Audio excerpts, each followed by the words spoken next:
पूरे विश्व के किसी भी देश को आप ले लीजिए, तो कोई भी संविधान या वहां की जो कानून व्यवस्था होती है वो उस देश के अल्पसंख्यक समुदाय को लेकर के नहीं बनती है।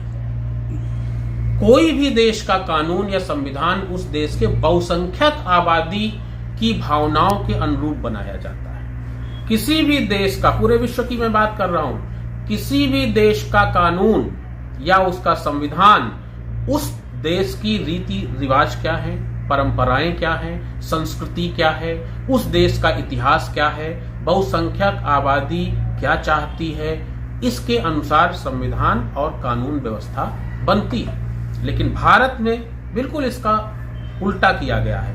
भारत में मैं संविधान को दोषी नहीं मानता। संविधान निर्माताओं ने, बाबा साहब भीमराव अंबेडकर ने और उनके साथ जितनी संविधान निर्माता टीम थी, तो उन्होंने बहुत ही अच्छे तरीके से संविधान को बनाया। लेकिन बाद में जो सरकारें आईं, उस संविधान की मूल भावना के विरोध में जाकर के हिंदू विरोधी कानून बनाए उन्होंने। आज स्थिति ऐसी है, जो लोकतंत्र की बात करते हैं विपक्षी पार्टियां, कांग्रेस, तृणमूल कांग्रेस और तमाम सारी पार्टियां जो सड़क पे आकर के चिल्लाते हैं संविधान के प्रति हाथ में लेकर के, तो मेरा कहना यह है कि आज भारत की कानून व्यवस्था भारतीयता को समाप्त कर रही है।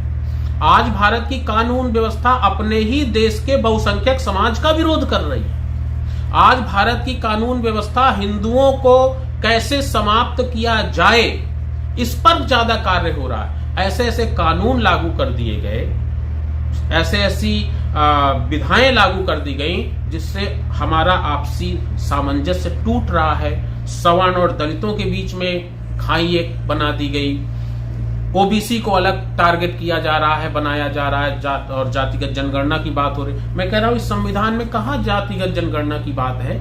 इस संविधान में कहां प्लेसेस ऑफ वर्शिप एक्ट की बात है? इस संविधान में कहां वक्फ एक्ट बनाने की बात है? आपने हिंदू कोड बिल क्यों बनाया?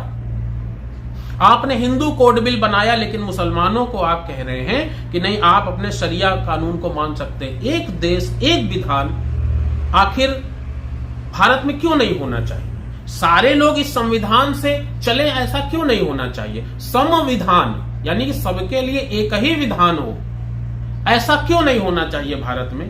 इस तरीके से तो बौद्ध अपना अलग कानून बनाने की बात करेंगे, सिख कहेंगे हमारा अपना अलग कानून हो जाए, पारसी कहेंगे हमारा अलग कानून हो जाए, ईसाई कहेंगे हमारा अलग कानून हो जाए। तो आपने केवल हिंदुओं को टारगेट किया है और देश तोड़ने का काम कर रहे हैं।